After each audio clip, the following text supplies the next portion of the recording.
Seorang pria berjas hitam mendatangi sebuah hotel dan berniat untuk menginap di sana dalam waktu yang cukup lama.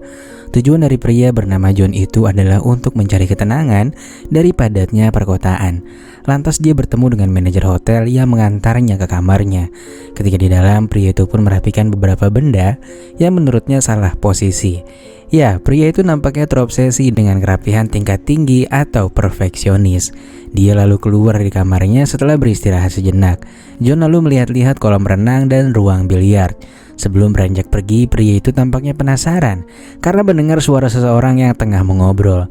Karena nggak menemukan jawaban, John pun memutuskan untuk menuju ke sebuah bar. Di sana dia bertemu dengan seorang bartender muda yang menawarinya minuman. Pria itu pun dengan sopan menolak karena terdapat peraturan untuk gak minum-minum setelah jam 9 malam.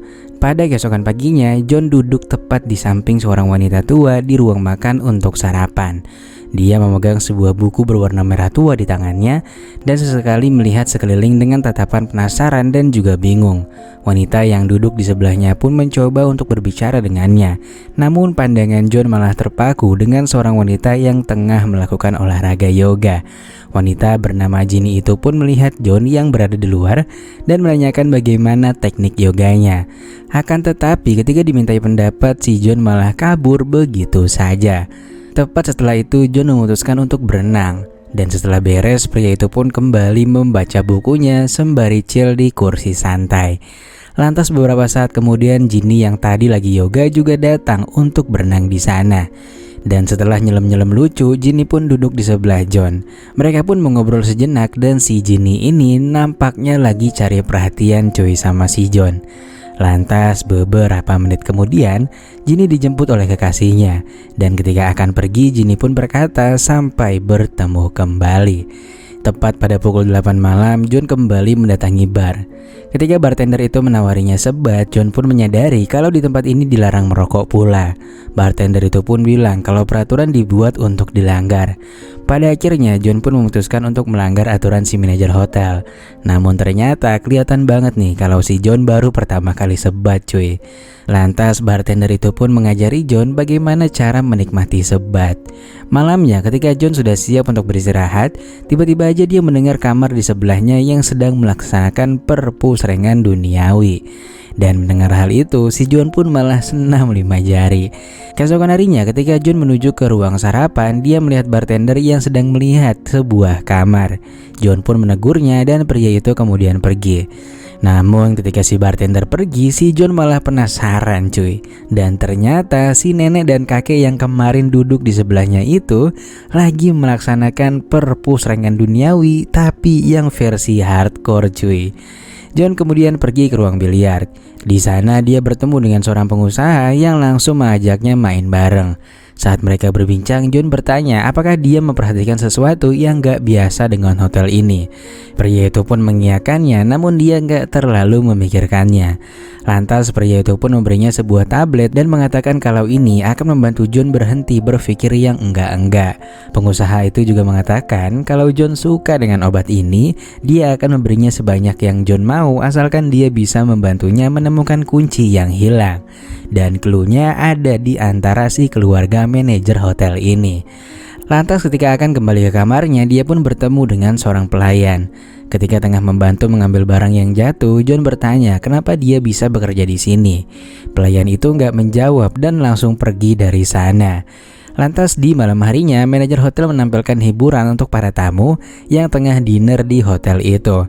Penampilan pertama di atas panggung pun diisi dengan istrinya yang mengalami lumpuh bersama dengan putranya yang gak lain adalah si bartender.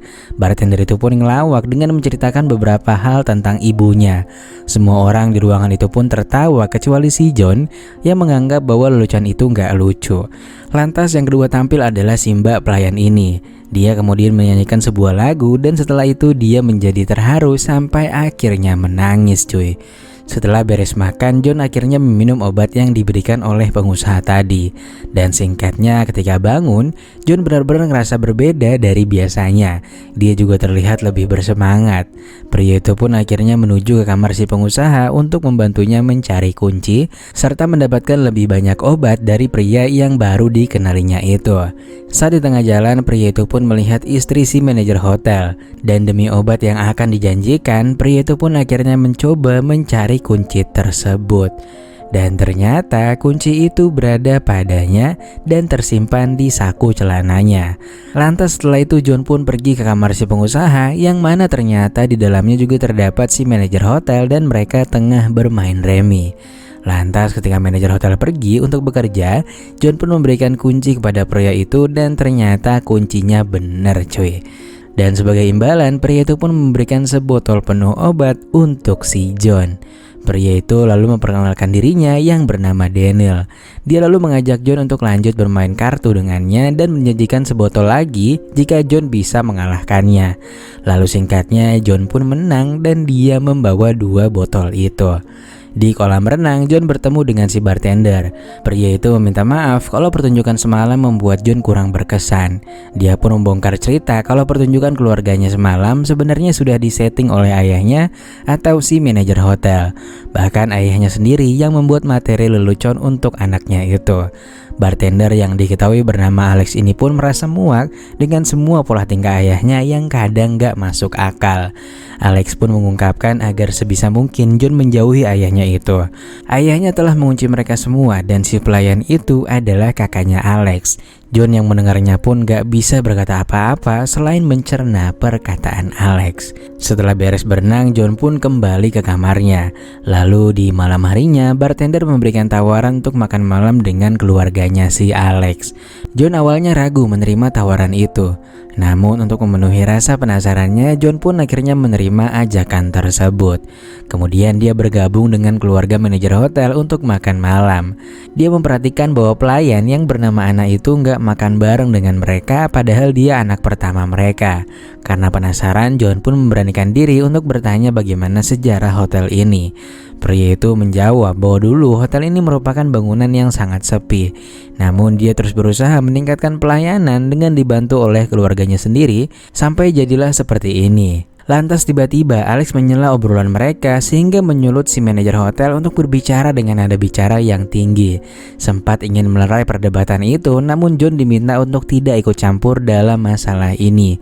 Manajer hotel itu pun mengatakan kalau ini adalah hotelnya dan dia memiliki aturan yang mutlak kepada setiap anggota keluarganya.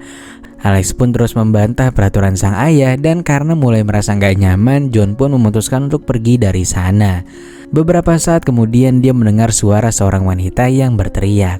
Karena merasa terganggu, pria itu pun akhirnya mencari tahu dan akhirnya dia pun menemukan sebuah ruangan yang di dalamnya terdapat si Ana.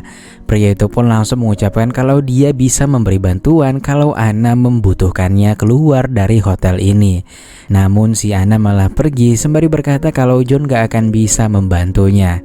John lalu memasuki sebuah lorong yang mana di kamar itu ternyata dia menemukan sebuah ruangan CCTV. Awalnya CCTV menampilkan lorong-lorong doang cuy. Namun sesaat kemudian ternyata juga ada di setiap kamar. John lalu kembali ke kamarnya dan sesaat kemudian TV di kamarnya menyala dan menampilkan video ketika Ana memberikan obat kepada Daniel si pengusaha.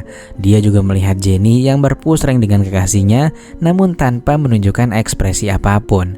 Karena penasaran dia pun mencoba mencari tahu apa yang terjadi di kamar kosong yang berada di sebelah kamarnya. Di waktu yang sama Alex datang dan memberikan kunci kamar tersebut. Di dalam sana dia pun menemukan beberapa peralatan laboratorium serta jurnal mengenai modifikasi genetik. Atas semua bukti tersebut, John pun mulai kepikiran kalau semua staf hotel serta tamu yang ada di sini sedang bereksperimen dengan sesuatu yang ilegal, termasuk melibatkan dirinya yang udah beberapa hari terakhir ini selalu meminum obat dari Daniel. Lantas sesaat kemudian John kembali mendengar suara orang yang tengah berpusreng. Dia pun langsung mendobrak sebuah kamar yang mana ternyata terdapat Jenny dan kekasihnya yang tengah memberikan sebuah cairan. John pun langsung menegur kekasihnya, namun manajer hotel segera datang dan meminta John untuk tetap berada di kamarnya.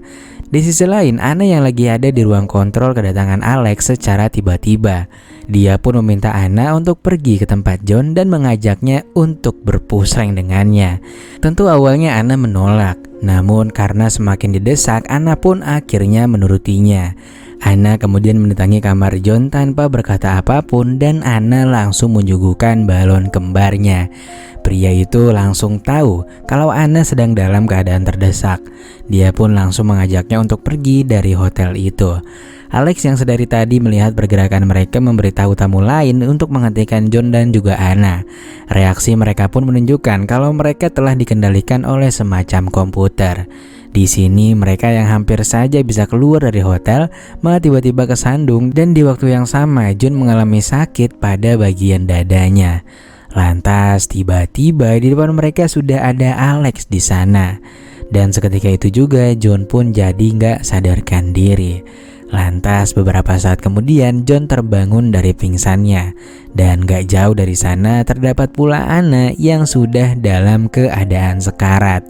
Sebagai penghormatan terakhir, John pun menyanyikan sebuah lagu yang sebelumnya dibawakan Anna dalam pentasnya kemarin. Dan setelah itu film pun selesai dan mengungkapkan bahwa Alex lah yang sebenarnya berkuasa di hotel tersebut.